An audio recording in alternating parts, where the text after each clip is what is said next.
सिकंदर के आक्रमणों का भारत पर प्रभाव। भारत पर सिकंदर के आक्रमण का क्या प्रभाव पड़ता है, उसको हम राजनीतिक के आधार पर, आर्थिक आधार पर और सांस्कृतिक आधार पर डिवाइड करके उसे हम समझेंगे।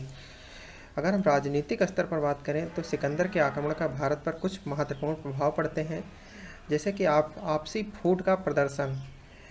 जो भारत में जो भी राजा उस समय राजा रजवाड़ों में जो राज्य कर रहे थे छोटे छोटे राज्यों में, तो इससे पता चलता है कि जब कोई बाहरी भारत पर आक्रमण करता है, भारतवर्ष पर, तो सभी छोटे छोटे राजा जो हैं आपस में एकत्रित नहीं होते हैं, यानी कि संगठित नहीं होते हैं। वो अपना अलग अलग जो है बने रहते हैं। तो इससे पता चलता है कि आपसी राजाओं में जो आपसी राज्य थे उनमें फूट थी। तो इसका प्रदर्शन जो है इस आक्रमण के द्वारा होता है। इतिहास की तिथि निर्धारण में सहायक।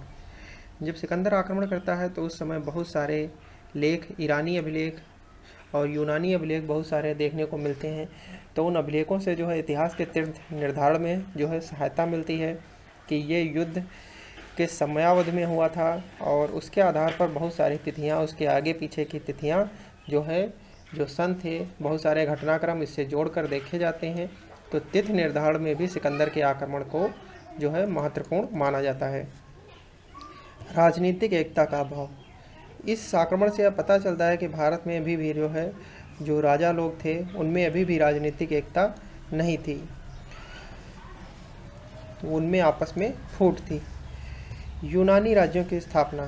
सिकंदर के आक्रमण से बहुत सारे यूनानी राज्यों की, नए नए यूनानी राज्यों की स्थापना होती है, क्योंकि सिकंदर जिन राज्यों को जीतता था वहाँ पर अपना जो है एक अपना अधीनस्थ वहाँ पर बिठा देता था, और इस तरह अनेक यूनानी राज्यों की स्थापना होती है। नेक्स्ट है दोषपूर्ण युद्ध विधि का ज्ञान होता है।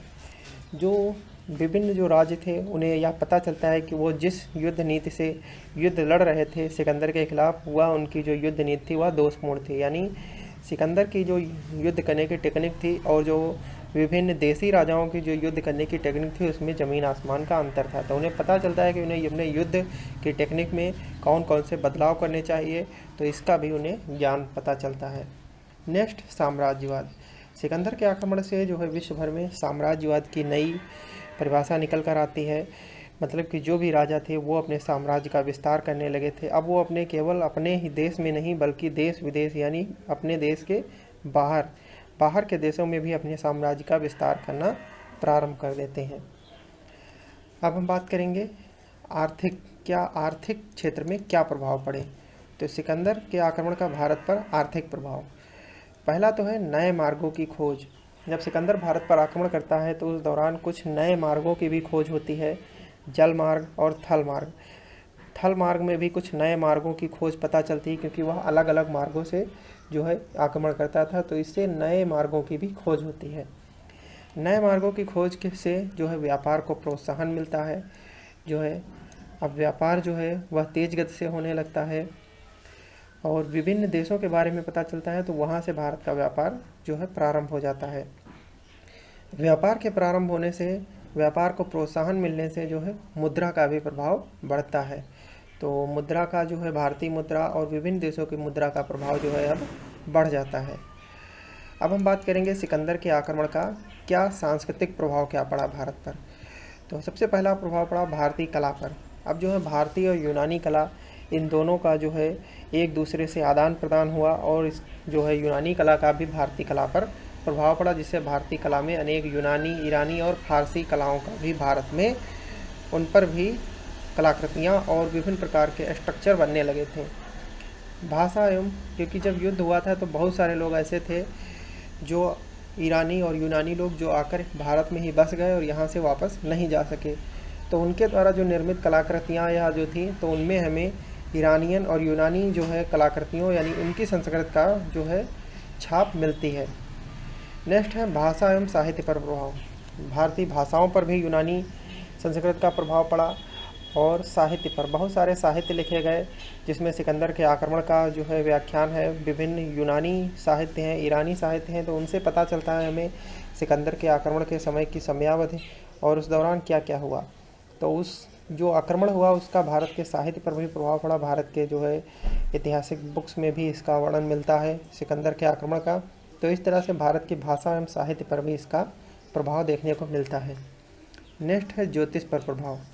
जो सिकंदर का आक्रमण था उसका भारत के ज्योतिष पर भी प्रभाव पड़ता है, क्योंकि बहुत सारे अब यूनानी और भारत का जो ज्योतिष विद्या थी उन्होंने आपस में जब मैच किया तो उन्हें पता चला कि कैसे और इस ज्योतिष विद्या को और ज़्यादा करेक्ट यानी सही बनाया जा सकता है और इसमें कुछ नए क्या क्या परिवर्तन किए जा सकते हैं। तो इस तरह से ज्योतिष विद्या पर भी प्रभाव पड़ता है सिकंदर के आक्रमण का। नेक्स्ट है चिकित्सा पर प्रभाव। तो सिकंदर के आक्रमण के दौरान भारत में चिकित्सा पर भी प्रभाव पड़ता है। तो बहुत सारी यूनानी पद्धति थी, उन पद्धतियों के बारे में पता चलता है चिकित्सा के क्षेत्र में। तो इस तरह से जो है चिकित्सा पर भी प्रभाव पड़ता है, चिकित्सा के क्षेत्र में भी एक योगदान मिलता है। नेक्स्ट हम बात करें नीतियों एवं सिद्धांतों में परिवर्तन। सिकंदर के आक्रमण के बाद जो है भारत में जो राजा लोग आपस में जो शासक थे वो अपनी नीतियों और सिद्धांतों में उन्होंने परिवर्तन किया। जो उनकी युद्ध नीति थी, जो शासन की नीति थी और विभिन्न प्रकार की जो उनकी नीतियाँ थी, तो उन्होंने अपनी नीतियों में परिवर्तन किया और आपस में अब जो है संगठित होना प्रारंभ कर दिया था। अब जो भी भारत के शासक थे छोटे छोटे राज्यों के, वो आपस में संगठित होना प्रारंभ कर दिया था, ताकि अगर कोई बाहरी आक्रमण करता है तो उससे मिलजुल कर उससे निपटा जा सके। क्योंकि अकेला जो है शासक वह बाहरी आक्रमण से नहीं निपट सकता। अगर सभी एकत्र होकर एकजुट होकर बाहरी आक्रमण के खिलाफ अगर जुटकर आक्रमण उसका सामना करेंगे तभी उससे निपटा जा सकता है। ये इसका आभास भारतीय शासकों को हो गया था। तो यहाँ से जो भारतीय शासक थे वो एकजुट होने लगे, यानी कि एकत्रित होने लगे, संगठित होने लगे। तो ये सिकंदर के आक्रमण का भारत पर प्रभाव पड़ता है।